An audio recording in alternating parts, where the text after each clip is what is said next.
2018년도에 러시아 월드컵 조별리그 3차전에서 대한민국은 세계적인 강호 독일과 맞붙게 됐습니다. 대다수의 사람들은 독일의 승리를 예상을 했는데요. 그렇지만 결과는 그것도 2대 0으로 우리 대한민국이 승리를 했습니다. 독일은 예선 탈락. 물론 우리도 예선 탈락했지만 그래도 더 중요한 것은 독일을 이겼다는 거죠. 독일 월드컵 역사상 독일의 예선 탈락은 초유의 사건이었다고 합니다. 독일 축구 팬들의 눈물 흘리는 모습들을 여러분들 다 보셨지요. 그때는 즐겁게 바라볼 수가 있었습니다. 살다 보면 이렇게 예상을 뒤엎는 충격적인 소식을 접하게 됩니다. 그와 비슷한 사건이 오늘 본문에서 소개되고 있습니다. 여리고성을 쉽게 무너뜨린 이스라엘의 다음 상대는 아이성입니다. 아이성은 거주민이 약 1만 2천 명 정도밖에 되지 않는 작은 성이었습니다. 여리고성에 무혈 입성한 이스라엘은 그 기세를 몰아 아이성 정도는 쉽게 이길 수 있으리라고 예상을 했던 것입니다. 그러나 여호수아는 정탐꾼들을 보냈습니다. 정탐에서 돌아온 사람들이 여호수아에게 말하기를 수고롭게 군사를 다 동원할 필요가 없습니다. 소수만 가도 충분히 이길 수 있습니다. 그렇게 보고를 했어요.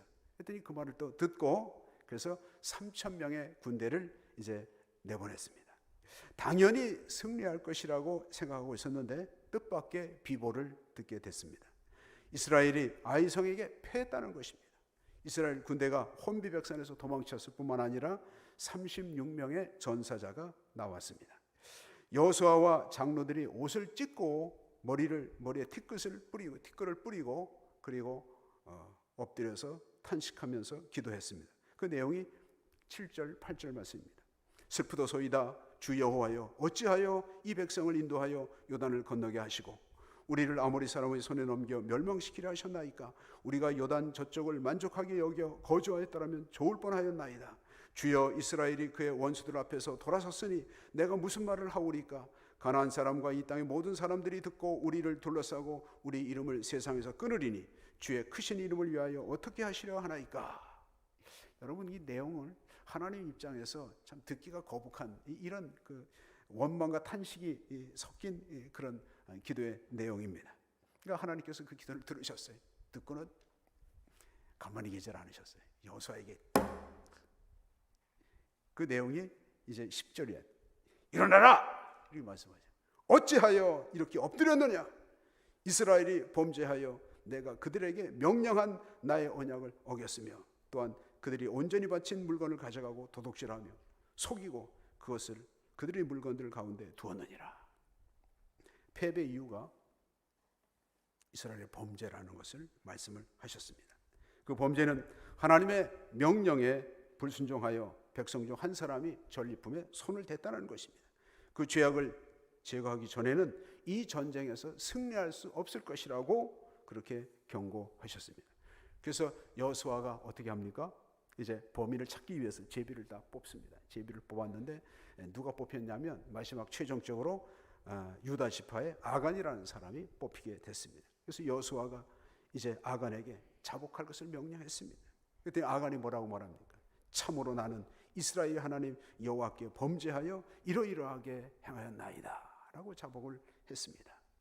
그래서 이제 사람들을 아간의 장막으로 보내서 그 숨겨놓은 그 물건을 찾아오게 했습니다. 그리고 아간의 자녀들과 훔친 물건들을 가지고 아골 골짜기로 데려가서 거기서 돌로 쳐서 죽이고 불로 태우고 돌무더기를 쌓았습니다. 그래서 백성들 가운데 이제 이런 악을 제거함으로 인해서 하나님의 진노가 그치게 됐다. 이게 오늘 이제 여호수아서 7장의 전체적인 내용의 요약입니다. 참 읽으면서 참으로 답답하고 어리석고 안타깝고 슬픈 사건이라고 말할 수 있습니다. 그렇지만 이 아간 같은 이런 범죄는 오늘날 이 시대를 살아가고 있는 우리 그리스도인들에게서도 쉽게 나타날 수 있는 범죄라고 말할 수 있는 것입니다. 어쩌면 더 많은 유혹으로 말미암아 더 쉽게 탐욕에 노예가 될 수 있는 상황 가운데서 우리가 살아가고 있다는 것입니다. 그렇다면 성도들은 이 죄와 유혹에 관영한 이 시대 가운데서 어떻게 해야 우리의 믿음을 지키며 승리하는 삶을 살 수가 있겠는가? 그 문제 해결과 대처 방안이 오늘 본문 가운데 담겨 있습니다. 먼저 첫 번째 우리가 살펴볼 것은 실패한 이유가 무엇이냐? 왜 실패했는가? 첫 번째는 우리가 본문을 읽으면서 느껴지는 것이 읽으면서 이스라엘 백성들이 좀 교만했구나, 자만했구나라는 사실을 알 수 있어요. 3절 말씀에 보면 백성을 다 올라가게 하지 말고 2-3천 명만 올라가서 아이를 치게 하소서. 그들은 소수이니 모든 백성을 그리로 보내어 수고롭게 하지 마소서. 딱 보니까 정탐 가서 보고 오니까 에이 저까짓 거 이런 생각이 드는 거예요.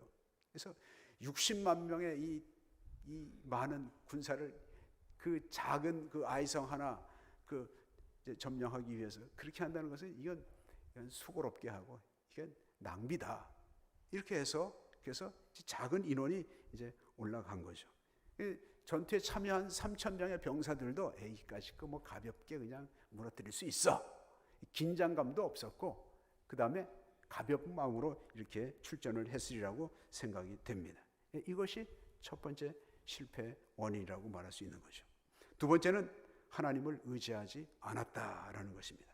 본문을 잘 살펴보시면 여호수아나 아니면 이스라엘의 지도자들이 이 아이성 전투를 앞두고 하나님께 여쭙다든지 아니면 기도했다는 말은 한마디도 없습니다. 분명한 것은 그 전투에 하나님께서 함께하지 않으셨다라는 것입니다. 이런 말씀이 생각나요. 잠언 16장 18절 말씀에 교만은 패망의 선봉이요 거만한 마음은 넘어짐의 앞잡이니라. 교만 또 자만이 패인이라 할 수 있습니다. 그러나 여러분 진짜 이유는 그것이 아니에요. 표면적으로는 그런 이유가 될 수 있지만 진짜 이유는 무엇인가? 1절에 전체적인 개요를 말씀을 하고 있는데요. 1절 말씀을 한번 보겠습니다. 이스라엘 자손들이 온전히 바친 물건으로 말미암아 범죄하였으니 이는 유다 지파 세라의 증손 삽디의 손자 갈미의 아들 아간이 온전히 바친 물건을 가졌습니다. 온전히 바친 물건을 가졌다. 도둑질했다는 거죠. 그래서 하나님께서 진노하신 것입니다. 그러니까 아간의 범죄 때문이었다. 그러면 그 범죄는 무엇이었는가? 그 범죄는 바로 하나님 앞에 바쳐진 물건을 훔친 것이었습니다. 무엇을 훔쳤는가? 21절 말씀에 보니까 시날산 아름다운 외투 한 벌과 은 200세겔과 그 무게가 50세겔 되는 금덩이 하나를 훔친 것입니다. 그 시날산에서 만든 것이 아니고 시날이라는 것은 지명 이름이에요. 그러니까 지금의 지금 바벨론 지역. 그러니까 인류 문명의 발상지인 그런 그 유프라테스 강, 유브라데 강 그쪽 지역에서 문명이 많이 발달했거든요. 그러니까 오늘날로 얘기하면 뭐 프랑스산 뭐 또 향수나 뭐 아니면은 뭐 이태리산 뭐 이렇게 고급 가방이나 뭐 이런 거 같은 이건 고급 명품 것이 이제 눈에 띈 거예요. 아마 그 이제 적진을 해서 이제 뛰어 들어갔을 때 아마 그것이 아마 눈에 띄었던 것 같습니다. 그래서 은 200세겔, 그럼 2.28kg 정도. 그 다음에 금 50세겔, 이건 한 570g 정도가 됩니다. 이거 하나님 앞에 드려져야 할 이 전리품을 슬쩍 훔쳐다가 자기 장막 가운데 감췄다라는 것입니다.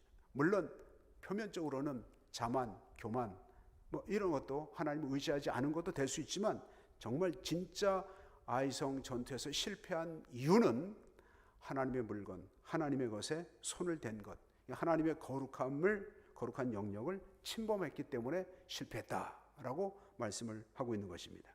그럼 우리 두 번째로 살펴볼 부분은 무엇이냐면 그럼 아간이 왜 범죄했는가, 그 범죄 원인이 무엇인가를 한번 살펴볼 필요가 있습니다. 오늘 본문 21절 뒷부분을 보게 되면 아간이 노력한 물건이 그 외투하고 금, 은 이걸 이제 훔쳐다 숨겼잖아요. 그런데 그 뒷부분에 보게 되면 보고 탐내어 가셨나이다. 보고 탐내어 가셨나이다. 그러니까 범죄의 원인이 탐심이라는 것을 스스로가 지금 자백을 한 것입니다. 여리고성을 쳐들어갔을 때 아마 부잣집에 쳐들어갔던 것 같아요.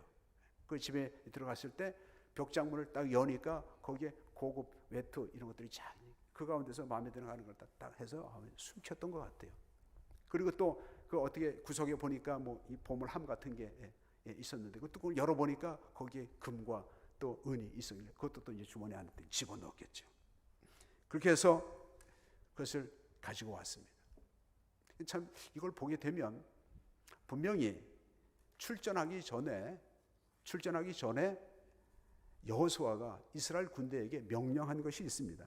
그 여호수아서 6장 17절 18절 말씀을 한번 같이 읽습니다. 시작. 이 성과 그 가운데 있는 모든 것은 여호와께 온전히 바치되 너희는 온전히 바치고 그 바친 것 중에서 어떤 것이든지 취하여 너희가 이스라엘 진영으로 바치는 것이 되게 하여 고통을 당하게 되지 아니하도록 오직 너희는 그 바친 물건에 손을 대지 말라. 바친 것이에요. 바친 것. 계속 반복되는 그 단어가 바친 것. 하나님께 바친 것에 손을 대지 말라. 손을 대지 말라. 근데 보는 순간 여호수아가 말한 그 명령이 이게 전혀 없는, 이게 보는 순간 그냥 확 탐심의 노예가 되고 말았던 것이죠. 그걸 갖다가 다 안에다가 이제 숨겨가지고 이제 저녁이 돼가지고 돌아왔겠죠. 돌아와가지고 자기 집에다 숨기는데 그 주거 환경이 뭐 이렇게 정착해서 그들이 살았던 것이 아니라 천막으로 이동해야 되는 그런 상황이었기 때문에, 그런데 그 안에다가 다 감췄어요. 그것을 자기 아내도 보았을 것이고 자기 또 자녀들도 보았을 거예요. 아버지 이거 뭐예요? 여보 이게 뭐야? 아이 훔쳐온 거야. 가져온 거예요. 아 이거 그러면 안 되잖아요. 뭐 이랬을 거예요. 그런데 다들 가족들도 입을 닫았어요. 여러분 여리고성의 승리 후에 그 다음에 바로 이어서 뭐 아이성을 쳐들어간 것이 아니라 일정 기간이 있었을 거예요. 그러면 그 일정 기간 동안은 다른 장막에서는 승리의 기쁨을 나눌 수 있었지만, 그러나 이 아간의 이 장막에서는 좋기도 하고 두렵기도 하고 근심이 되기도 하고, 분명히 하나님께서 여호수아의 명령에도 건들지 마라, 이거 하나님의 것이다 이렇게 말했기 때문에 그걸 가지고 있는 동안 마음이 불편했을 거예요. 그러면 가족 중에 한 사람이라도 여보 이건 아니잖아, 빨리 가서 당신 잘못했다고 갖다 맞춰 이러다든지, 아들이나 자녀들이 또 그렇게 말을 했더라면 문제가 해결될 수도 있었을지 모르겠습니다. 성경에는 그런 부분이 없어요. 그렇지만 사람들이 이 금덩어리를 보게 되면 거기에 마음이 그냥 죽을 길인지 알면서도 그냥 손을 갖다 들이미는 것이 인간의 욕망 아니겠습니까? 야고보 선생이 이런 말을 했습니다. 야고보서 1장 14절 말씀에 오직 사람이 시험을 받는 것은 자기 욕심에 끌려 미혹됨이니 욕심이 잉태한 즉 죄를 낳고 죄가 장성한 즉 사망을 낳느니라. 딱 적용이 되는 말씀입니다. 예수님께서도 말씀하시기를 삼가 모든 탐심을 물리치라. 사람의 생명이 그 소유에 넉넉한 데 있지 아니하니라 말씀을 하셨어요. 탐심으로 인해서 자기 가족들뿐만 아니라 이스라엘 전체 공동체가 큰 고통을 당하고 상처를 받는 그런 결과를 가져오게 됐다. 탐심이 그렇습니다. 탐심. 그러면 세 번째로 그 탐심의 결과가 무엇인가? 탐심의 결과는 하나님의 진노를 불러들인 것입니다. 아간의 범죄는 도둑질이죠. 탐심과 도둑질. 계명으로 얘기하면 8계명 도둑질하지 말라, 10계명 남의 소유를 탐내지 마라, 내 이웃의 소유를 탐내지 마라. 자, 그러면 10계명 가운데 분명히 계명을 어겼어요. 8계명, 10계명 어겼죠. 그런데 계명을 잘 보게 되면 6계명은 뭐죠? 6계명은 살인하지 말라예요. 그리고 또 7계명은 간음하지 말라. 자, 6계명과 7계명을 어기게 되면 그거는 즉시 돌로 쳐 죽이든지 그 징벌이 굉장히 엄중했습니다. 살인하거나 간음하거나 이렇게 되면. 그러나 도둑질한 것에 대해서는 그렇게 벌이 중하지 않아요. 2배로 갚아주면 돼요. 남의 소유를 얼마든지 탐낼 수 있는 것이요. 그 탐심을 품는 것, 그것도 하나님의 계명에 계명을 범하는 것이죠. 그러면 8계명이나 10계명과 6계명, 7계명을 비교해 보면, 그러면 사실 탐심을 품거나 도둑질한 것은 간음하거나 살인과는 비교할 수가 없는 거예요. 그런데 오늘 본문을 보게 되면 아간뿐만 아니라 아간의 가족들까지 다 돌에 맞아 죽었고요. 뿐만 아니라 이스라엘이 전쟁에 나가서 실패했어요. 패배를 했습니다. 36명이 전사를 당했습니다. 자, 어떻게 보면 인간적인 생각으로 할 때 그렇게 도둑질하고 탐심을 품었던 것이 그렇게 크게 잘못인가? 라고 생각할 수도 있는데, 오늘 본문은 그렇지가 않다는 것입니다.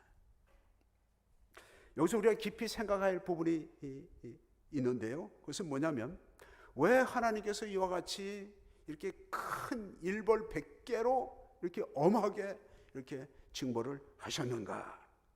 이것은 단순히 아간의 범죄가 도둑질한 것에 그친 것이 아니라는 것입니다. 이것은 하나님과 이스라엘 백성 사이에 맺어진 언약과 관련이 있다라는 것입니다.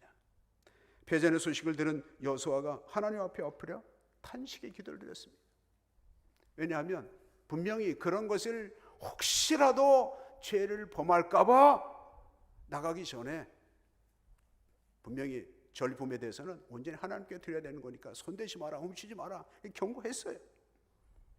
그럼에도 불구하고 거기에 손을 댄 것입니다. 11절 말씀을 보십시오. 이스라엘이 범죄하여 내가 그들에게 명령한 나의 언약을 어겼으며 또한 그들이 온전히 바친 물건을 가져가고 도둑질하며 속이고 그것을 그들이 물건들 가운데 두었느니라.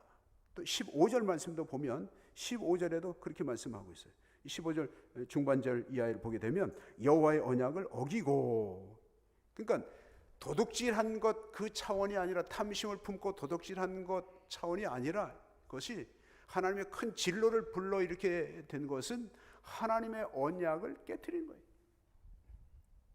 하나님과 하나님의 백성들 사이에 맺어진 그런 언약을 깨트린 것이라는 것입니다.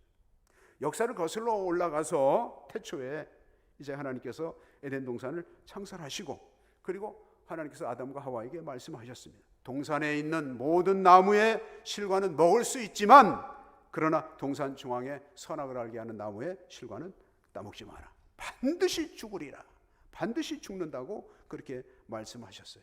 이거 하나님과 피조물인 하나님의 그 아담과 하와 관계 속에서 언약이 일종의 언약이거든요. 엄중하게 경고하셨지만 그러나 불순종했어요. 불순종으로만 끝난 것이 아니라 언약을 깨뜨렸기 때문에, 그래서 그 이후로 에덴 동산에서 쫓겨나게 됐다는 것입니다. 그렇지만 하나님께서는 아담의 그 실패를 회복시키실 계획을 나타내셨는데, 그것이 바로 창세기 12장부터 나타나는 아브라함이에요. 아브라함을 통해서 실패한 것을 회복시키시려는 하나님의 선하신 계획을 아브라함에게 나타내셨어요. 아브라함이 믿음이 있고 성실한 사람이라서, 착한 사람이라서 아브라함을 부르신 거 아니라고요. 갈대우르에서 우상장사하던 아버지 밑에서 살았던 사람이야. 하나님께서 그를 택하셨어요. 그 불러내시고 하나님께서 언약을 약속을 하셨어요. 하나님께서 아브라함에게 약속하신 것이 3가지입니다. 첫째는 너에게 자손을 주겠다. 그때까지는 아브라함에게 자식이 없었습니다. 그 다음에 너를 복으로 삼겠다. 복의 근원이 되게 하시겠다. 또 한 가지는 너에게 땅을 주시겠다. 이렇게 말씀하셨어요. 여러분, 이스라엘 백성들이 나중에 이제 아브라함, 이삭, 야곱 때에 애굽으로 내려가잖아요. 내려갈 때 몇 명이었습니까? 70명이 내려갔어요. 그러나 거기서 400년 지나는 동안에 이스라엘 백성들이 어떻게 됐습니까? 숫자가 200만 명이 넘는. 아브라함이 나이가 90세 됐을 때도 아무런 기별이 없으니까 하나님, 그냥 그 아비에셀이나 그냥 하인을 그냥 내 후계자로 삼겠습니다. 그러니까 아니다. 밤중에 데리고 나가셔가지고 밤하늘의 별을 보면서 내 자손들이 이와 같이 되리라. 그러니까 애굽에서 그렇게 번창케 하셨어요. 약속을 이루신 거죠. 아브라함과의 약속을. 그리고 하나님의 또 중요한 계획은 무엇이냐면 이스라엘 백성들을 통해서 온 열방 가운데 제사장 나라를 삼는 거예요. 그래서 나라를 삼기 위해서는, 나라를 만들기 위해서는 뭐가 필요해요? 땅이 필요하죠. 그래서 이스라엘 백성들을 가나안 땅으로 인도한 거예요. 그 땅을 주시기 위해서. 그래서 이스라엘 백성들이 이제 요단강을 건너서 가나안 땅을 정복하는 정복 전쟁을 시행하게 되는데, 이 정복 전쟁이 바로 하나님과 아브라함 사이에서 맺은 그 언약을 이행해 가시는 그 과정 가운데 있었던 사건이라는 것입니다. 하나님께서 크게 진노하신 이유는 바로 이 언약을 깨뜨렸다라는 것이에요. 언약을 깨뜨렸다. 사람들이 참 우리 자신, 나 자신도 눈앞에 그런 금덩어리가 탁 나타나게 되면 내가 하나님의 백성인 것과 하나님의 언약을, 내가 맺은 그 언약을 잊어버릴 수 있을지도 몰라요. 그냥 그 금덩어리에 손이 그냥 들어가고 감추고.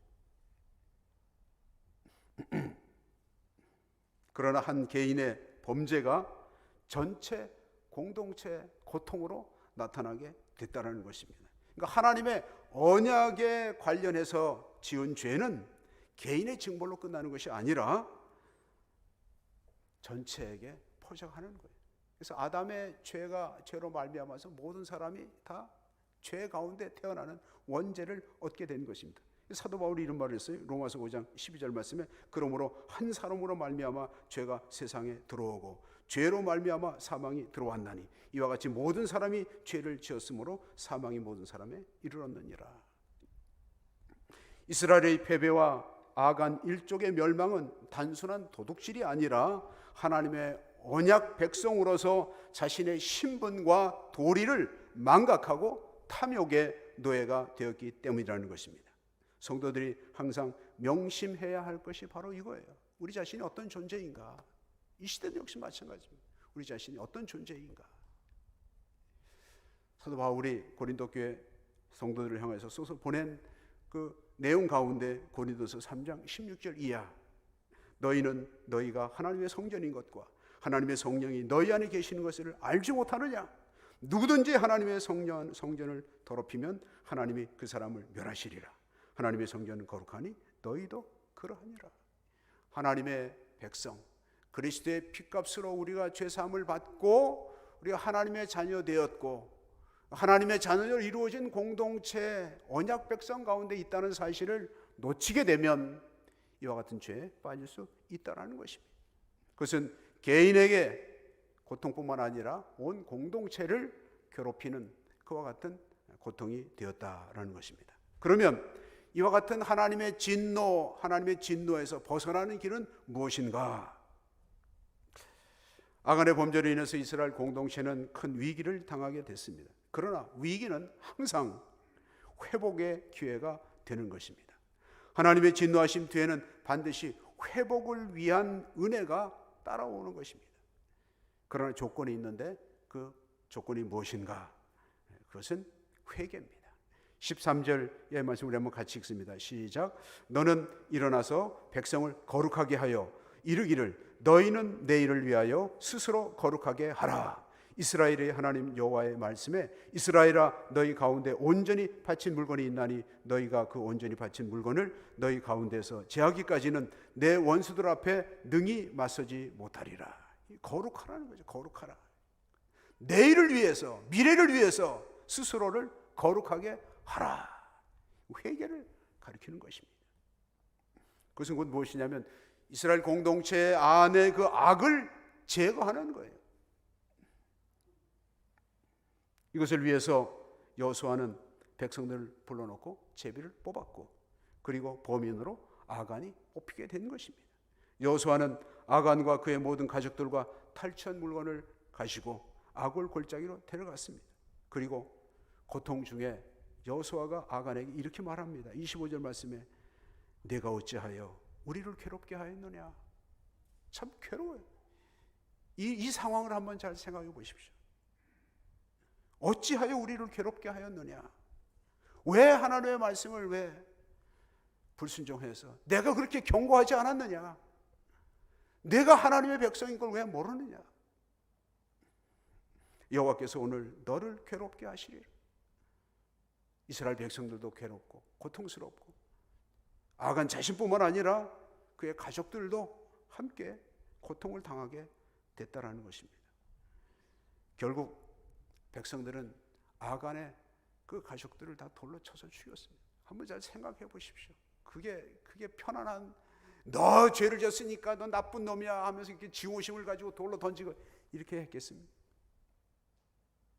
참으로 고통스럽고 슬픈, 자기 한 공동체 한 부분을 이렇게 잘라내야 되는 그런 고통. 그렇지만 그것은 범죄한 죄악이기 때문에 도려내지 않으면 안 된다는 것입니다. 그래서 26절 말씀에 보니까 그 위에 돌무더기를 크게 쌓았더니 오늘까지 있더라. 여호와께서 그의 맹렬한 진노를 그치시니. 도려낼 때 하나님의 진노가 떠나는 것입니다. 우리 안에 죄가 있으면 그 죄악을 끌어내지 아니하면 죄와 함께 있을 때 하나님께서 우리 기도 듣지 않으셔요. 뭐 금식기도 한다, 뭐 합심기도 한다, 뭐 열심히 해서 뭐 하는데 하나님께서 보실 때에는 너 숨긴 죄 있잖아. 너 자신부터 먼저 살펴봐. 우리 자신을 냉정하게 잘 돌아보면 우리 안에 내가 하나님의 백성으로서 거룩하지 못한 그런 부분들을 우리가 볼 수 있을 것입니다. 그거를 도려내야지 돼요. 도려내야지 돼요. 하나님께서 이스라엘 공동체에 대하여 거룩함을 요구하시는 것은 그들을 통하여 세우실 하나님의 놀라운 계획이 있기 때문이었습니다.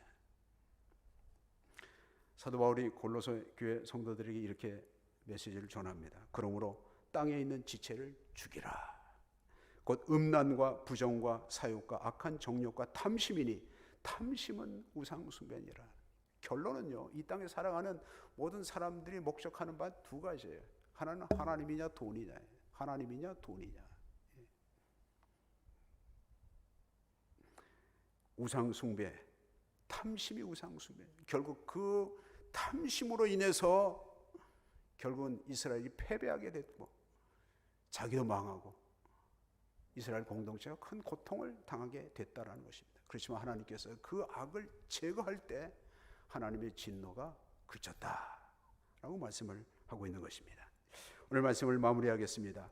아이성의 실패, 그 중심에는 한 사람의 탐심이 있었습니다. 이스라엘 백성들은 아간을 향하여 돌을 던졌지만 그들 중에 아간에게 돌을 던질 만큼 깨끗한 사람은 없었을 것입니다.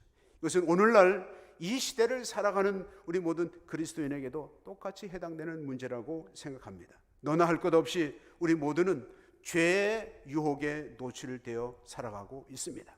우리 역시 범죄한 형제에게 돌을 던질 수 있는 사람은 아무도 없을 것입니다. 그렇다면 우리가 이와 같은 죄의 유혹에 빠지지 않을 수 있는 방법은 무엇인가?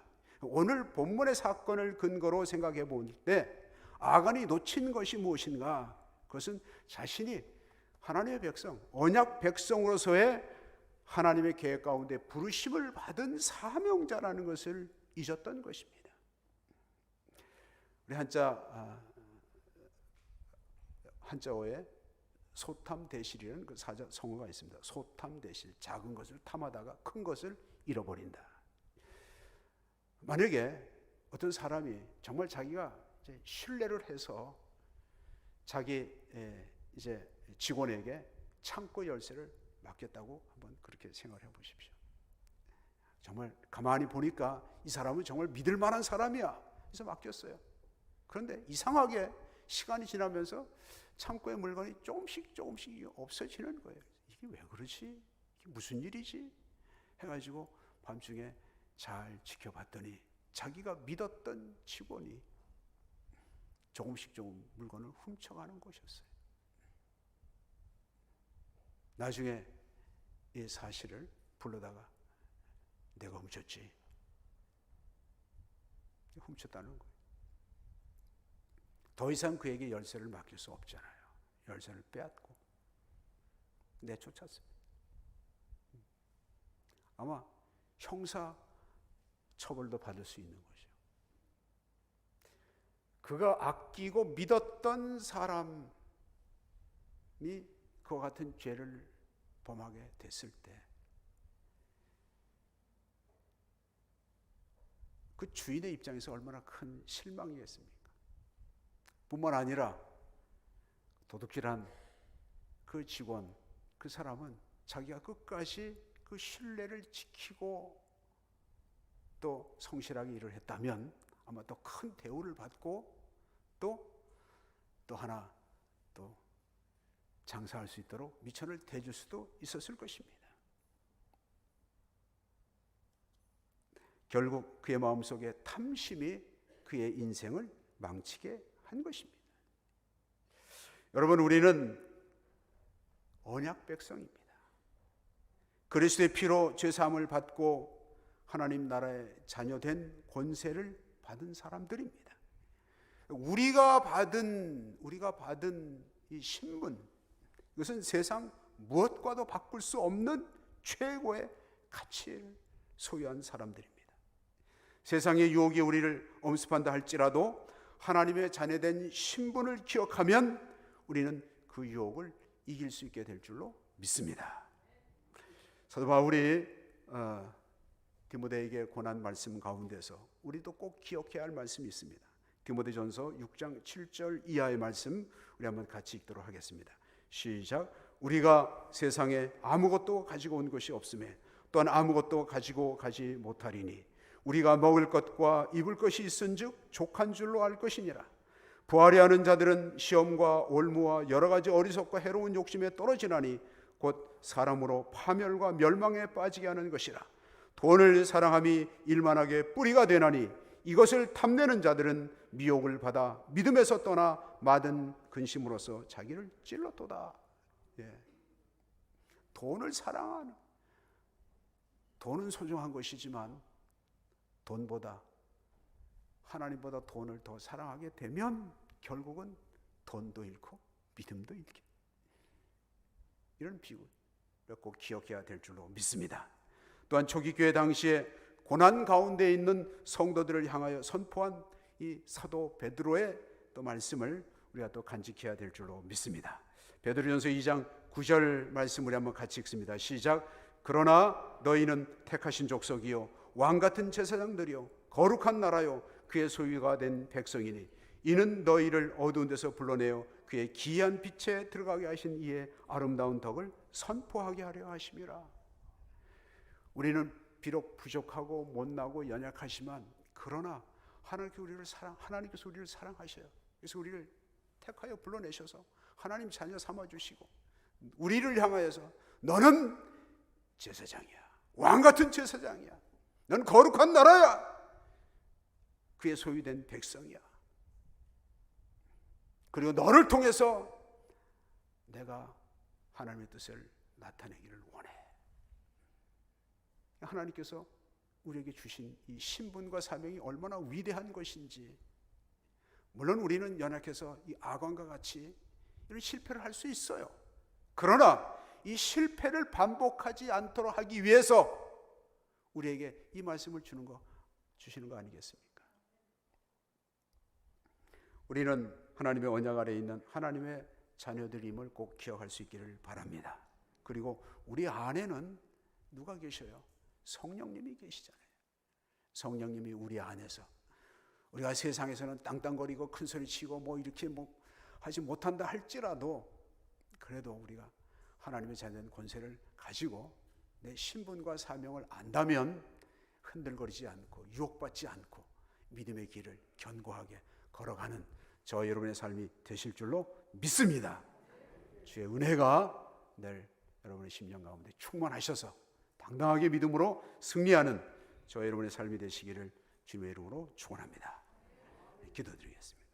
하나님 아버지, 유혹과 죄악이 많은 이 세상 가운데서 저희들을 택하여 불러내시고 하나님 자녀 삼아 주셨사오니 하나님, 이제는 이 죄악된 세상의 유혹에 흔들거리거나 유혹받지 않도록 지켜주시고 우리의 하나님 자녀된 신분, 언약 백성으로서의 그 신분과 자존심을 가지고 믿음의 길을 담대하게 당당하게 걸어갈 수 있는 주의 백성들로 삼아 주시옵소서.